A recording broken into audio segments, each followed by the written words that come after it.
So, hi everybody, and I'm Anders Brännström, chair of the Volvo Research and Educational Foundations. And I have the pleasure to wish you all welcome to this workshop, and that we may have initiated, but we are working in close collaboration with our partners. Of course, the Ford Foundation, Columbia Center for Sustainable Development, the Rockefeller Foundation, the American Assembly at Columbia, Transit Center, RPA, Regional Planning Associates, ITDP, and others. And of course, it's only as a collaborative effort this has been able to take place. A few short words on the background. VREF, we have every second year approximately workshops. And we've had, the last one we had in London, before that we were in Beijing, the time before that we were in Nairobi. The idea is, of course, to bring together people that we are supporting with research into future urban transport issues, and to create a platform for exchange of ideas with younger researchers. Yesterday there was a PhD seminar day, and as today with a broader audience, with high national presence, with Secretary Fox and Commissioner from New York, and of course, and then we'll continue a few days more with interesting subjects. So, but as all workshops, contribution is down to each of us, not just to the people talking at the panels or doing the pre-planned speeches. So most welcome, and Elliot, please. Oh, I'm sorry. Xavier, please. Anders, thank you. A big thank you to you and your team. A warm welcome to everybody on behalf of the Ford Foundation. We are excited about this day for so many reasons. We have an opportunity to look at the issues, look at the challenges, look at the stakes facing Greater New York and the US through the lens of the global, and vice versa. This is a terrific cross-section of folks from civil society, academia, policymaking, and more. Transportation is something to which we have a long connection here at the Ford Foundation, and I'll take just a moment on it. You didn't come to listen to me, but I did want to underline why we see this as so vital to creating a world that's more prosperous and more just. Transportation and transportation-related investments and practices are closely linked, crucially linked, as you all know, to carbon emissions and the climate and resilience questions, connected to placemaking in the broad sense, which affects so many dimensions of human life, and deeply connected, we know, we've all learned, to economic opportunity, to questions of economic justice and poverty reduction and economic inclusion. So for so many reasons, this to us it's a vital and a timely conversation. The range of the room is perfect given the conversation ahead for us. And so I think are the approaches of the different partners. Anders named all of the partners. Let me add our thanks to everyone who's been engaged in conceptualizing this and putting it together. And just add that for Ford, given our efforts to support research on one hand, policy education and advocacy, sometimes policy design, social movement building, human rights advocacy, I mean, a tremendous range of things here and around the world. To be able to work with partners that complement us so nicely is a real delight and a pleasure. So with that, again, a warm welcome to the Ford Foundation. Let's have a fantastic day, and let me turn it over to Elliot.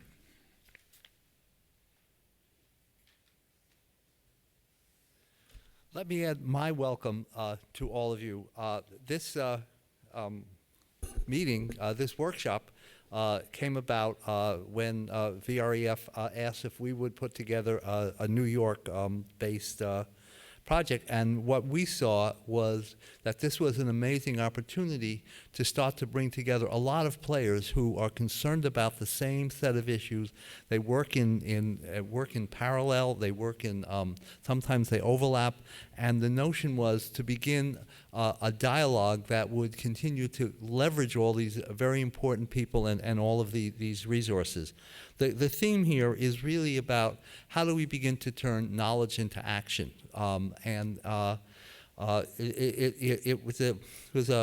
been a long time in coming, but today we have our partners, our VREF, Ford Foundation, the Transit Center, the American Assembly, the RPA, Rockefeller, ITDP. These are all groups that we've all worked together around each other, and now we're going to be starting to talk about how to begin to focus these issues and how to begin to use a lot of the things we know, how to begin to use them to make something happen. I just like to take a personal moment to thank the people that work with me. Jacqueline Klopp, who took an amazing leadership role on this, Danielle Petretta, and Liz Marcella in particular for essentially making all this happen. And Liz wanted to remind me about the fact that we have this hashtag, it's hashtag Transform Access, if you want to keep up and know what's really going on around here today.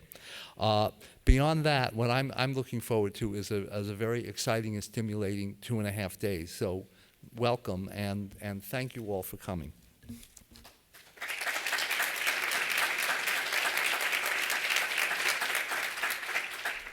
Good morning, everyone. I'm Don Chen with the Ford Foundation, and it is our delight and honor to introduce New York City Transportation Commissioner Polly Trottenberg. Polly is a veteran of transportation decision-making at the highest levels in the United States and has brought her expertise to New York City to our great benefit. She oversees one of the largest portfolios in municipal government anywhere. And if you look at the bio that was handed out in the beginning, you'll find some rather amazing statistics. 6,000 miles of the world's busiest streets and highways, and my favorite one is 1 million street signs. That's a big responsibility when you have teenagers who are frequently stealing them off of posts here and there. So, Polly has worked in the transportation field for quite a long time, a couple of decades. I believe we met when you were working for Senator Schumer, and most recently, before coming to New York City, she was Undersecretary at the U.S. Department of Transportation and served in various posts within DOT and other agencies. So please welcome Polly Trottenberg.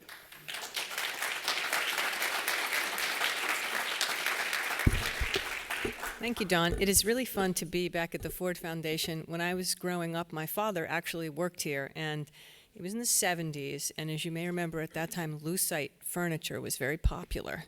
So I love this podium. It's taking me back. It is a great honor to be here on behalf of Mayor de Blasio to introduce Secretary Anthony Foxx and welcome him to New York City.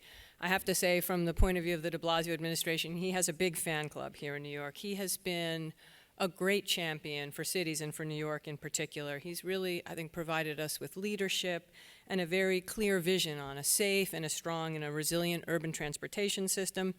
And in the case of New York, he's really helped provide some of the resources we need to realize that vision. Some of you may know he was here last month with John Podesta, the advisor to President Obama, and they were announcing at that time $3.6 billion with a B in resiliency fund to go to transit agencies throughout this region to help rebuild and recover after Hurricane Sandy. And those funds those very desperately needed funds went to the MTA, New Jersey Transit, to our own Staten Island Ferry, and we couldn't be more grateful. I have to say, for the 8.4 million people who live in the city and the almost 20 million people who live in this region, we owe him a big, big debt of gratitude. We couldn't be more thankful. And as Don mentioned, I had the privilege of working with Secretary Foxx at USDOT, and I really got to see firsthand the passion and the drive and the intellectual curiosity he brings to the job, and particularly something that's near and dear to the hearts of us who care about urban America, a real focus on cities and their transportation needs. As all of you know, he was formerly mayor of Charlotte, North Carolina, and really made his mark there in the transportation sphere. He had the leadership to extend their light rail system, to get the Charlotte streetcar project going, to do a lot of innovative finance things with highway projects. And he also is someone who is a real steadfast champion of transportation safety. And now we see that he's brought that leadership on transportation safety to US DOT as well. He's launched something that we're very excited about, the DOT Pedestrian and Bicycle Safety Initiative, aimed at reducing traffic-related deaths and injuries. His effort, which involves all the modes at US DOT, highways and transit and highway safety, will look at design improvements, behavioral changes, and help provide resources to localities like New York and others around the country to work with pedestrians and advocacy groups and make streets safer. And here in New York, I'm particularly proud because we're actually really engaged in a parallel effort. Mayor de Blasio's, one of his signature initiatives, Vision Zero, which has the very ambitious goal of eliminating all traffic fatalities and injuries on the roadways of New York. And in New York, we're pursuing Vision Zero with all the tools at our disposal, engineering calmer, more pedestrian-friendly streets, doing better education and enforcement, and really helping to increase public awareness. And I was so happy yesterday I got to stand with the mayor and advocates and a number of elected officials as the mayor signed a city council bill lowering New York City's default speed limit from 30 down to 25. 50 years ago up in Albany, the state raised the statewide speed limit from 25 to 30. And my then predecessor 50 years ago, Traffic Commissioner Henry Barnes, who is, yes, the inventor of the Barnes dance, objected because he didn't think that was the right speed limit for the streets of New York. And 50 years later, we're now getting to right that wrong. So we couldn't be more pleased. The new change is going to go into effect November 7th. And we really think it's going to save some lives on the streets of New York. And again, I have to thank Secretary Fox. He's really been with us on Vision Zero. Earlier this year, actually, the National Highway Traffic Safety Administration gave New York a grant of $800,000 to look at enforcement and education, and we have that work underway.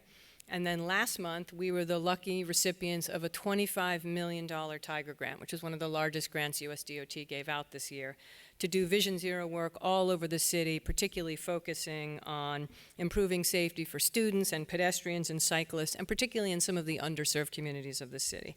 So I have to say, we could not be more grateful to Secretary Fox. He's also been a champion of what is called in the Obama administration ladders of opportunity, which is using transportation, and I know this is something that the Ford Foundation holds near and dear as well, connecting people to jobs and opportunity and the ability to improve their lives. And that's something I know my own Mayor de Blasio, that's a vision he really shares as well. He has in New York City tasked us with the ambitious goal of taking currently the 7 select bus service routes that we have around the city and getting up to 20.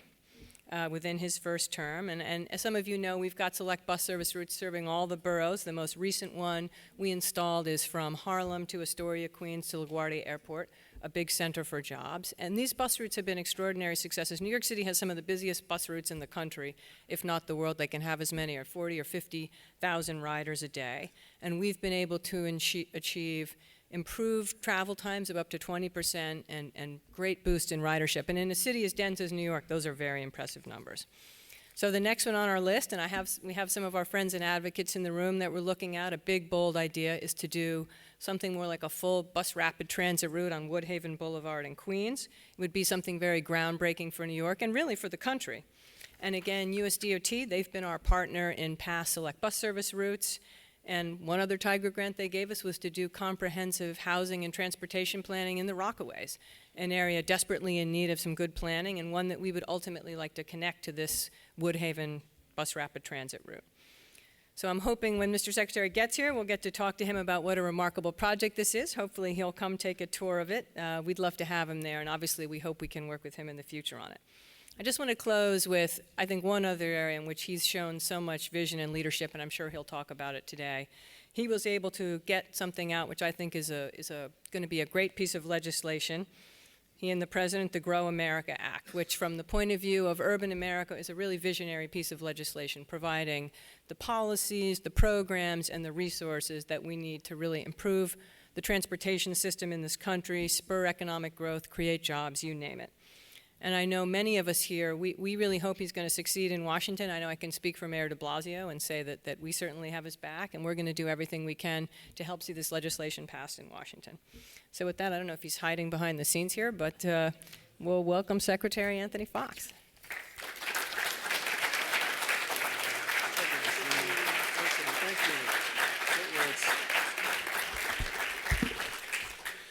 thank you very much, Polly, for your very warm introduction. And I have to tell you that we at USDOT, we're still sad that we lost Polly, but our loss is New York City's gain. She's an incredible public servant, dedicated, smart, and very effective. And so, Polly, we miss you, and it's great to see you again. I also want to thank the foundations in the room, in particular Ford for, of course, hosting us, but all of you for being here today, because you marshal some of America's most powerful names and brands in support of folks all across the country, many of whom are invisible to folks around the country, focusing on helping folks who are at the margins have a shot at the American dream. And we want to thank you for all of the work that you do to achieve that. I also want to focus very briefly here in my remarks on a couple of points. I've started talking less about transportation as concrete and steel because I think sometimes in this country we get so focused on the mechanics that we lose sight of what it is we're actually trying to achieve. And what we're really trying to achieve with transportation, really since human beings started moving around with a wheel, is creating better access, creating a better way to get someplace. And in fact, in the 21st century, I think we have some really good examples of not only creating better ways to get places, but in fact, when you do it, you start to see the places in between revitalized and changed in very positive ways. I've spent 15 months in this role. I've traveled more than 147,000 miles and seen 97 communities across this country. And I just want to, before I get into asking you for something, I want to kind of tell you what's happening around the country and what I see. I've been to Los Angeles, and I've seen a groundbreaking light rail project in the Crenshaw community. This is a part of Los Angeles that historically has been underserved, very high concentration of low-income people, many of whom have to get up in the morning and take several buses to get to their ultimate destination. This light rail project is coming into this community, and it's already having transformative power. My colleague, Secretary Perez, was there just a few months ago with one of the workers, a woman who lives in the neighborhood, who said that she never thought in the wildest dreams that she would ever be working on a construction project, much less one in her backyard. But it's a critical reminder that transportation doesn't just provide mobility, it creates a better quality of life, and in her case, even a job. Or I can tell you about Birmingham, Alabama, where I was on a bus tour back in the spring. And I met a young woman who was a senior in high school. She had a smile as wide as this room. Her name was Jada.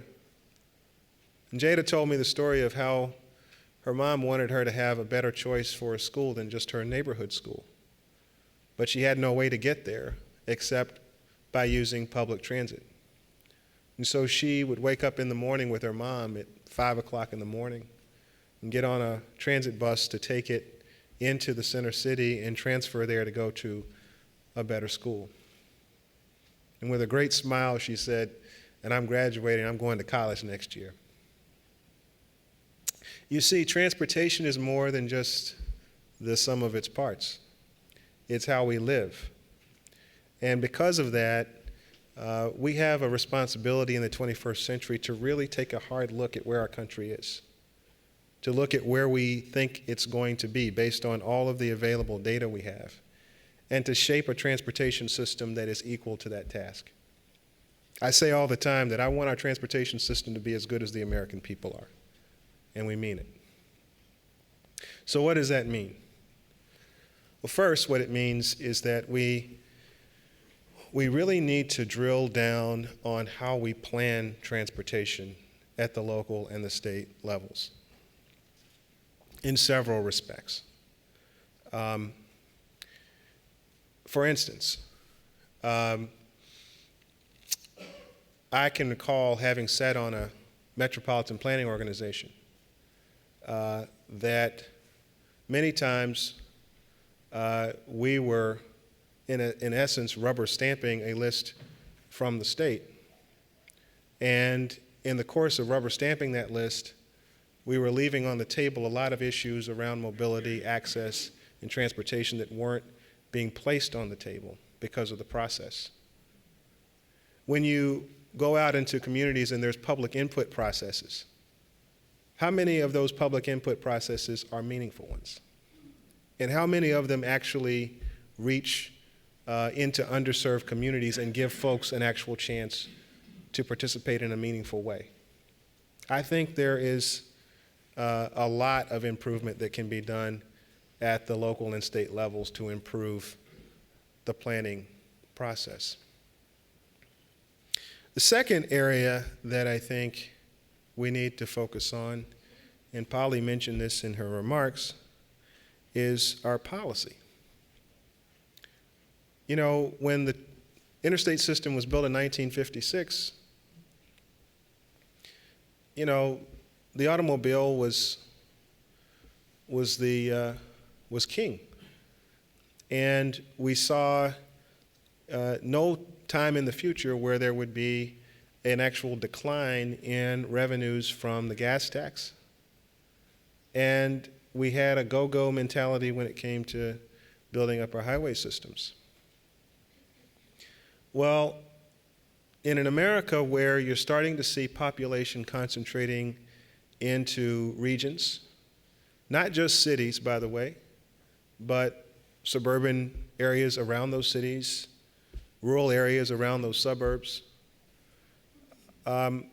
If we fail to develop mechanisms for those regions to plan effectively and be able to implement transportation projects that are responsive to the growth they're experiencing, America's going to be in one big traffic jam.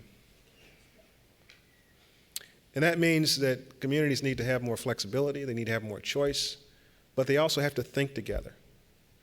Not just the cities by themselves, but the suburbs and the rural areas along with them. And what Grow America represents, you know, is more than just, you know, putting more money into the Highway Trust Fund and getting more things built. But it involves a fundamental rethinking of the delivery systems that we have in transportation. And I would urge you not to let Congress think that fixing the funding piece is the only conversation we need to be having. We need to have a conversation about policy and how projects are delivered in this country and how we're creating choice for people to move around, because without that conversation, I fear that the country is still going to have some significant mobility challenges. The last point is we also have to look at our practice. The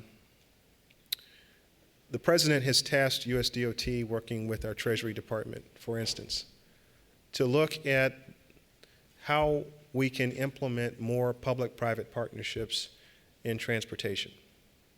And it is causing us to fundamentally rethink how we engage with states and local communities to improve that conversation.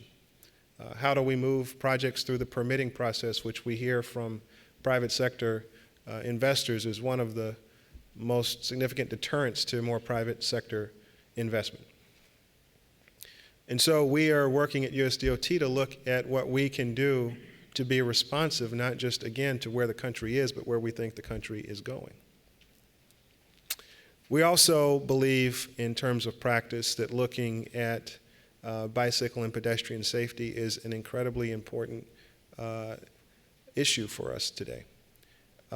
Again, with population beginning to concentrate in metro areas, folks are going to be using more alternatives to transportation. You're seeing it right here in New York City, and I could pick a few other places around the country where it's bike and pedestrian activity is increasing. And it is the single area of our data set that is actually seeing an increase in fatalities and accidents. And so for us at USDOT, focusing on this and getting our arms around it and working with communities that are really at the leading edge, like New York with Vision Zero and Polly, your work, we want to make a huge dent in this area. So we need to look at how the vision is developed from the local and state perspective and continuing to improve the mechanisms by which input and output work together. We need to continue working on policy as we're working on funding, and to make the push to Congress that it is not just a funding issue we face as a country. We also need to set ourselves up for making the very best policy choices going forward. And then finally, working to improve our practice, again, to be responsive and nimble in the 21st century, which is a rapidly changing period in American history. So I want to thank you very much. I'm going to stop there, and I look forward to some back and forth with you as we go forward. Thank you.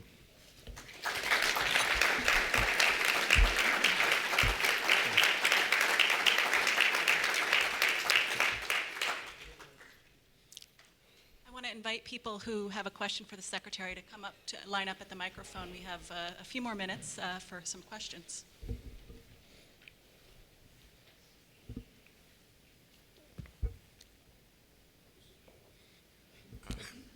Good morning.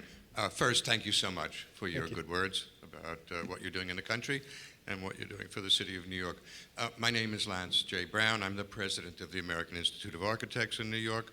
We appreciate all that you spoke about. There were two questions that I had. One, we heard earlier this year from the Director of Public Space in Zurich about the growing problem they have between pedestrians and cyclists. So my first question would be, what in fact is being looked at? Where do you go to investigate and research how to deal with this, this leading edge conflict? And second, whether or not you can tell us about any new and creative strategies that you're looking at for funding the necessary, robust public transit system that the country needs. Okay. So on the bike pedestrian safety issue, we're looking at an entire range of things. We're looking at how we collect data. You'd be surprised at the variations on data that occur from state to state, and we're trying to figure out a way to get the data in an apples to apples place. We're also working on best practices, and we launched a pilot. Polly mentioned it in her intro. New York was one of the places that we engaged in this, but we're really trying to test what local practices are working, which ones aren't working, and to roll those into a set of best practices that we can share with the rest of the country. On an as-applied basis, you can look at the 6 rounds of Tiger grants that have come out, and you can see a very discernible focus on bike ped. And I think the conversation in this country has changed dramatically in this administration due to the great work of Polly and my predecessor, Secretary LaHood, to start the conversation, and we're trying to deepen it.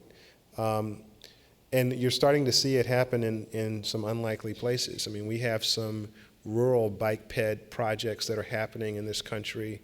And I think that's important because, you'd be surprised. You would think that this would just be an urban issue, But I've had members of both sides of the aisle call me asking for help with bike ped projects in Kentucky, in Alabama, in Florida. So I think it's important that we start to see this branching out into all parts of the country, and it is happening. But what we're going to do at USDOT is you're going to see a series of packages that we are going to put out there and provide technical assistance to local communities to back up those packages so that we can work with communities that are looking to make headway there. On the transit, public transportation question that you raised, our Grow America package increases the amount of money that goes into what we're calling the Transportation Trust Fund. And we increase our transit investments by 70% because we see the need for it. And we actually have a specific program that would expand bus rapid transit, but really all of our transit programs would actually see an increase. But again, I think this is as much a policy conversation as it is a funding conversation, because I think those of us who see the demographics and see the trends that are coming have a duty to really work hard to explain to the country why a shift like that is necessary. We don't stop spending in highways. We increase that by 22%. But I think it's very important that we start to really acknowledge that for citizens and folks in this country to have good mobility choices, they're going to have a mix in these fast-growing areas. So in the interest of time, Yeah. since the Secretary needs to leave pretty soon, why don't we have 2 questions asked here, and then after your response, we'll go to the 3 questions over there. Okay, good. Thanks a lot. Heather Allen from TRL Transport Research Laboratory, an independent research institute in the UK. Thank you very much for your very encouraging speech. And I've heard a lot of what is going on in America. It's really very, very innovative. And that's the word I want to look at. If we are actually going to change the transport paradigm that we have today, which is what you alluded in your speech, and you particularly looked at the public-private partnership area, one of the issues really in public transport that is a key barrier is bringing innovation into the market. It's not just looking at projects, it's really scale them up and bring them into the mainstream. And yet the present paradigm that we work around does not allow innovation really into the procurement process. And I'd be really interested to know how you're going to address that in the next few years. Yeah, it's a great question. You know, I think you're seeing our administration take a very significant lean in to these issues. And I want to use one example that's actually not a DOT example, but it's actually a Department of Agriculture example. My colleague, Secretary Tom Vilsack, is looking to get more private investment in rural infrastructure. But if you look at any single project that they may try to tap for private sector investment, the scale of it's probably too small to attract major funding. So they're looking at a bundling approach where you know, hundreds of projects in theory could be combined to create the kind of scale that would attract private sector investment and move forward. And we're seeing the same thing happen in our space. A month and a half or so ago, when Secretary Liu and I did our public-private partnership conference back at the Treasury Department, we actually announced a project in Pennsylvania where the state is basically getting 500 bridges built, and they've aggregated it into a project that we're helping to support through our innovative financing program. So I think there's a lot of opportunity in terms of looking at structures that support public-private partnerships. What we're doing at DOT is we're trying to get on the front end of the planning process with the states and local governments so that if they have projects that they think are potentially 3P projects, that we're in the design with them so that the project has an optimal level of work ahead of going out to the private sector, and that's a big part of what we're doing. we just have the next couple of questions together? Try to be quick. And Secretary can field a couple of them. Yep, good. Yes, I am Jose Holguin Veras, Director of the Center for Sustainable Europe Freight System, and also a member of your National Freight Advisory Committee. Yes. I have a question from your perspective as the leader of the U.S. Department of Transportation. Could you share with us your perspective about what should be the role of U.S. DOT in fostering freight transportation systems that basically contribute to both economic efficiency and productivity, that increase quality of life, that help us get more livable spaces? Could you share with us what your take is? What is the role of U.S. DOT in making this happen? Okay, yeah. Hi, I'm Anson Stewart from MIT. I appreciate that you mentioned more meaningful ways of public participation. Mm-hmm. And I'm curious what US DOT can do to encourage agencies to maybe try new innovative tools and approaches to that, and if there's a tension with that, between that and kind of the pressures you mentioned for expedited permitting and planning. Sure, thanks. Hello, I'm Juan Carlos Muñoz from the BRT Center of Excellence in Chile. I am just coming from China for a visit and came to Boston afterwards. And regarding the public transport system, it really struck me that I was moving from sort of a first world public transport system into a third world public transport system when I moved from China to Boston. And I've heard of you mentioning that you see BRT as an important tool to improve public transport. I totally agree, especially because it disputes the space in the city with the cars. So my question is, what else are you going to do to dispute the space? What else are you going to do to make car less attractive, other than just adding a BRT line that otherwise would be very resisted? Okay. So on freight, we have a huge opportunity in this country right now. We're seeing more manufacturing activity in the U.S. now than we have for 15 years.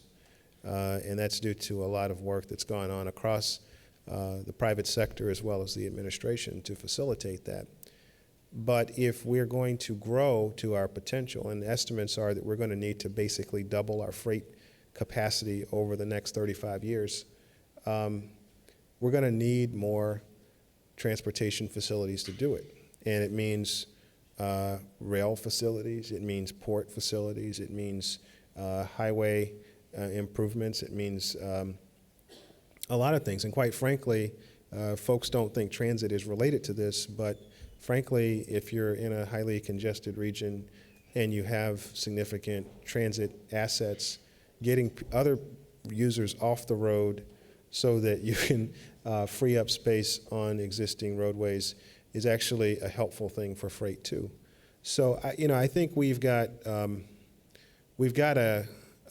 opportunity here, but this is a place where having the federal government in a position to support these assets, in a position to help communities plan them effectively, is critical. And that means we need a transportation bill. It needs to be long-term, and it needs to be sustainable. On the question, I'm trying to remember now, that it had to do with public participation. Look, I think this is a place where there's a lot we can do on the best practice front at USDOT. We may have some tools to encourage states and local governments to maybe do things differently. My experience was that sometimes the planning process was design, plan, and then talk to the public. And I think we need to have a process where the public's actually at the table in a real and effective way.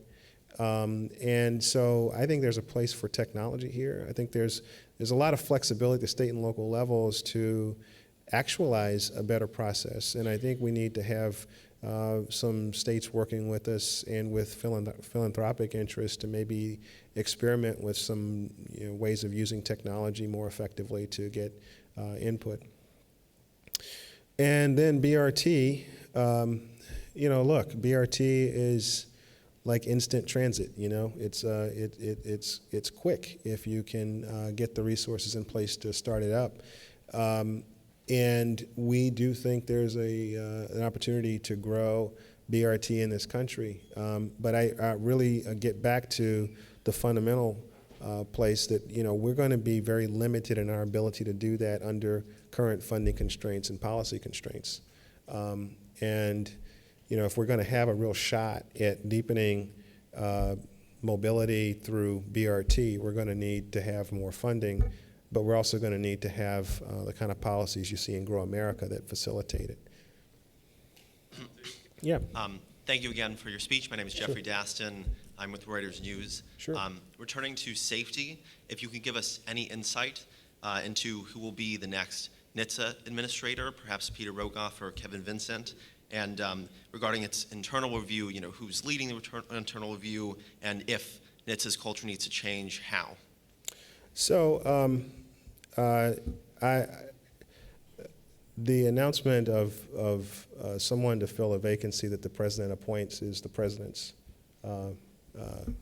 news to make. So I'm not going to make that news today. But let me say this.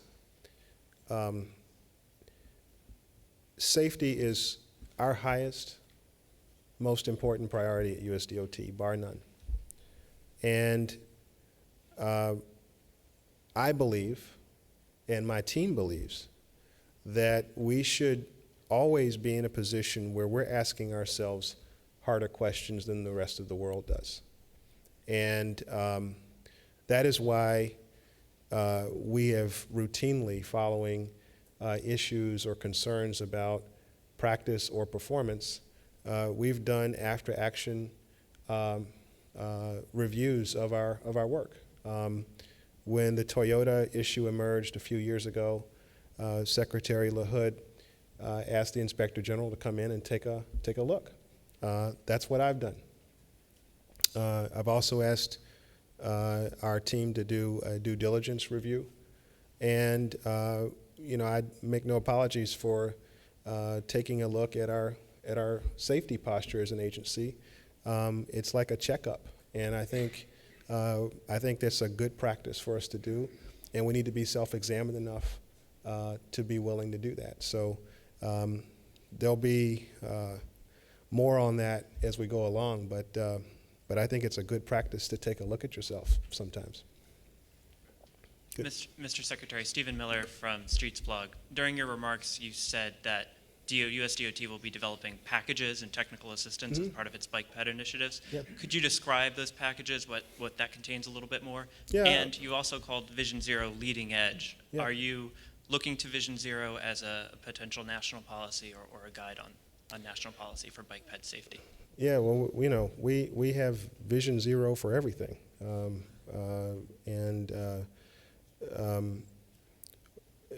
You know, our goal is to eliminate fatalities, period. And we do it across a range of fronts. Now, you know, we have to have the help of the private sector in many cases and the public sector because in many cases the infrastructure that folks use are being built by states and local governments, and when it's built well, it actually can be part of the solution. I think what you're going to see out of us is, as I say, suggestions on how to improve the built environment, for instance. Having dedicated lanes where that's feasible. We're going to have some behavioral recommendations. But I think by and large, our efforts around bicycle and pedestrian safety are very consistent with our efforts across the range of modes of transportation and safety. This just happens to be an area where local and state governments have shared responsibility with us to try to tackle this problem.